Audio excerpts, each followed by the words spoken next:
Welcome to the next video in the Oregon FFA Career Development Series for the Forestry CDE. In this session, we'll take a closer look at the Timber Stand Improvement Practicum, often called TSI. Timber Stand Improvement is about making decisions that improve the health, productivity, and diversity of a forest.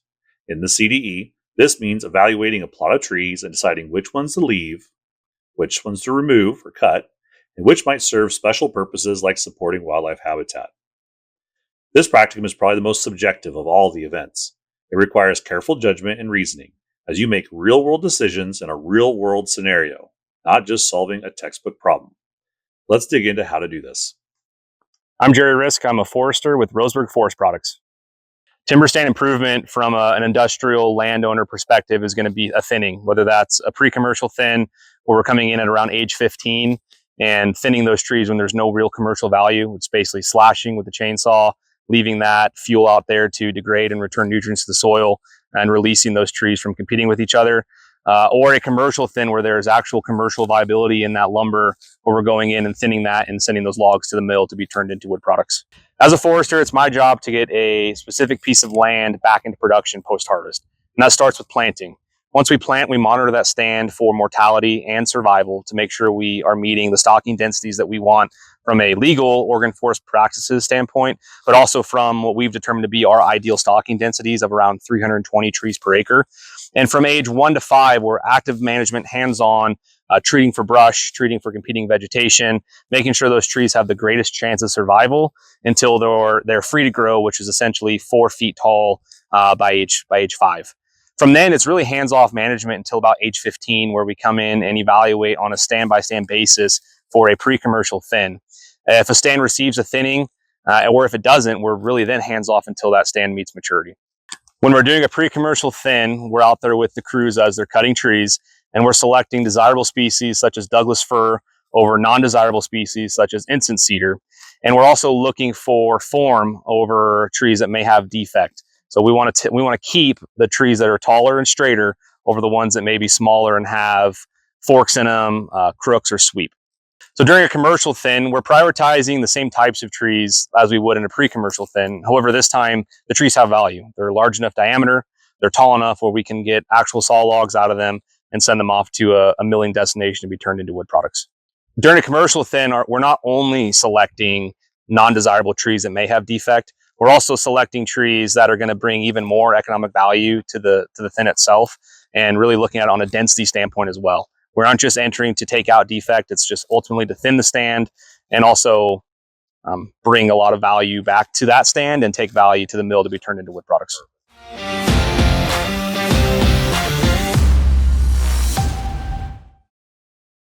As we prepare to apply our skills in the Timber Stand Improvement Practicum, there are a few key factors to understand.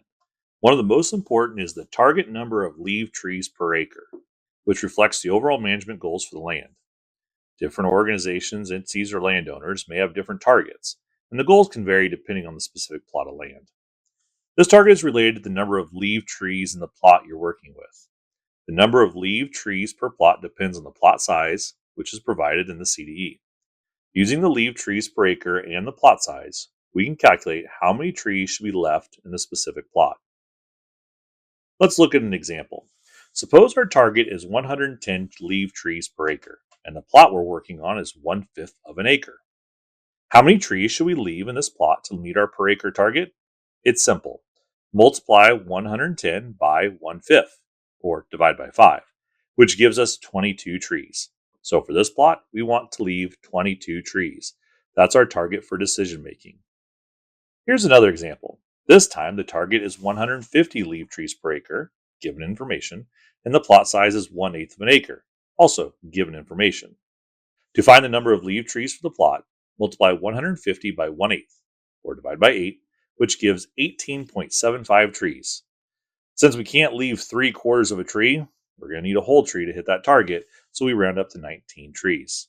By leaving 19 trees in the plot, we meet our overall leave trees per acre target. Now that we know how many trees to leave on our plot, the next factor is spacing. How far apart should the trees be if our target is 110 leave trees per acre? In a perfect world, the trees would be arranged in a grid or geometric pattern evenly spaced. Of course, in reality, tree placement is much more irregular. Still, for planning and calculations, we assume they are evenly dispersed, which helps guide our decisions in the plot. So, how do we figure out tree spacing? Think of it like personal space.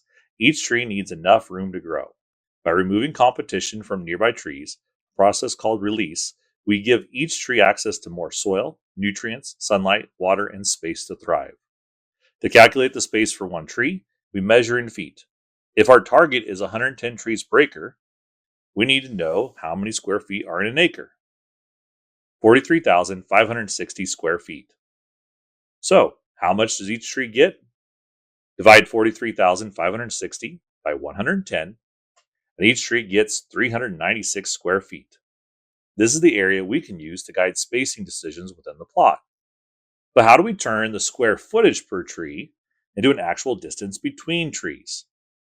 Again, think of each tree space as a square around the tree.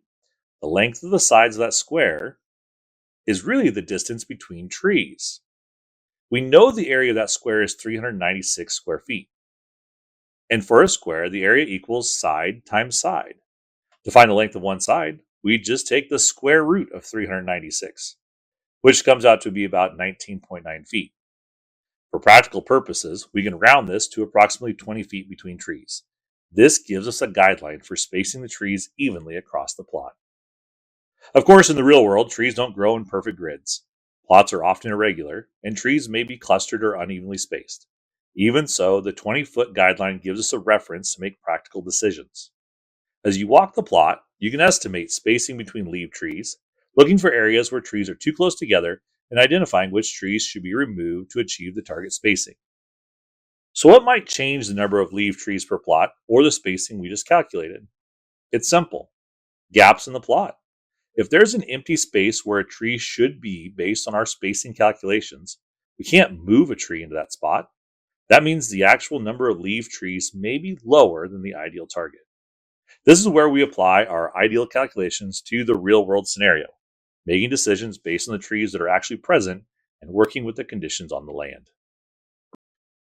Now that we know how many trees to leave in the plot and approximately how far apart to space them, it's time to make decisions. What stays and what goes. We also need to consider any targets for stand diversity or wildlife habitat, which will be provided in the scenario for the plot. When deciding between trees, we focus on several key factors: tree form and growth, species, defects, and crown ratio. These criteria help us make sound, real-world management decisions that meet the plot's goals. When evaluating tree form, we start from the ground up. The first 16 feet of the trunk, known as the butt log, is the most valuable portion of the tree because it contains the highest board foot volume. For this reason, the butt log needs to be straight. We want to avoid trees with sweeps or other defects in this section. Tree form is also evaluated all the way to the top. Ideally, the tree should have a single leader and not a split crown or broken top. Trees with multiple leaders or regrowing tops will be limited in height and overall growth, reducing their long-term value. Another important factor in tree form we'll consider is growth rate, which we can estimate in a few ways. First, look at the bark plates. These plates grow at a certain rate, and if the tree grows faster than the plates, fissures, cracks or gaps, form between them. The deeper and more pronounced the fissures, the faster the tree is growing.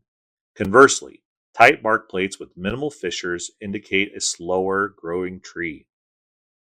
We can also judge growth by overall size. If we're choosing between two trees that aren't yet ready for harvest, the larger tree has a head start. Removing it means the smaller tree will take years just to reach the same size, so leaving the larger tree helps maintain growth and productivity in the stand. Next, let's look at species selection. When deciding which trees to leave, we typically focus on species with the highest economic value for the final harvest. For example, you might prioritize Douglas fir or white fir, while removing less desirable species such as incense cedar, hardwoods, or other lower value trees. Choosing the right species helps maximize both the productivity and value of the stand over time. If the scenario calls for diversity trees or trees left for wildlife habitat, we may mark those trees as deadened. While we aren't actually going to kill them per se, this is the convention used to indicate that these trees are not part of the economic leave trees. These trees are excluded from spacing calculations and don't affect the total number of leaf trees per plot, since they are specifically set aside to meet diversity or wildlife management objectives. In other words, just pretend they're not there when you're doing your spacing. Another key factor to evaluate is defects. Besides the broken tops we discussed earlier, one thing to watch for is conchs or other fungi growing on the trunk. These are parasitic, sending the root-like structures into the tree that can cause significant defects when the tree reaches the log yard for processing. Trees with major defects like these are usually removed during TSI, making it a straightforward decision to cut rather than leave them for future growth. Finally, if we're deciding between a few trees that all have good form, the desired species, no defects, and similar growth rates, one factor we can use is crown ratio. Crown ratio is the percentage of the tree's total height that is occupied by the crown, the leaves and branches. The crown is the tree's energy collector, driving growth through photosynthesis, so a larger, healthier crown generally indicates a tree with better long-term growth potential. So how much crown should a tree have? Generally, more crown needs more energy for growth. However, branches that extend all the way to the bottom of the tree are less desirable because each branch produces a knot in the wood. One advantage of Douglas fir is that they are self-limbing. Even in older stands, the lower limbs are shaded out and naturally shed, leaving a healthy, active crown. A good target for crown ratio is around 30% of the tree's total height. In the TSI practicum, when comparing two similar trees, the one with a more complete, active crown in the target area of 20 to 30% is usually the better choice. In short, TSI is one of the most subjective and judgment-based practicums in the forestry CDE. It requires real-world decision-making, evaluating actual trees, understanding spacing, and balancing management objectives. Remember the key steps. First, calculate your leaf trees per plot based on the per acre target and plot size. Second, determine appropriate spacing to ensure each tree has enough personal space to grow. Third, evaluate trees based on form and growth, species, defects, and crown ratio. Fourth, consider diversity and wildlife goals if it's specified in the scenario. And fifth, apply your calculations to real-world conditions, adjusting for gaps or irregularities in the plot. By following these steps, we can make consistent, well-reasoned decisions that meet both the CDE requirements and real-world forestry goals. With practice, these skills will become intuitive, helping you manage a forest stand effectively while maximizing growth, health, and value.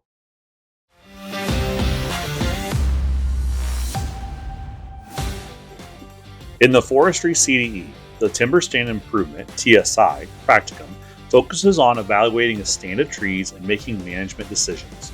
You'll be asked to decide which trees should remain or leave, which should be cut, and which should be kept for purposes like wildlife habitat or species diversity, or deadened. The practicum uses a plot of 25 numbered trees. Along with that, you'll be given the plot size and the target number of trees per acre, which will guide how many trees you should mark to keep. In the CDE, tree number 1 is always a leave tree. This gives you a fixed reference point to measure from as you work out the spacing between trees and align your choices with what the officials marked. From there, carefully read the scenario to understand the goal of the plot.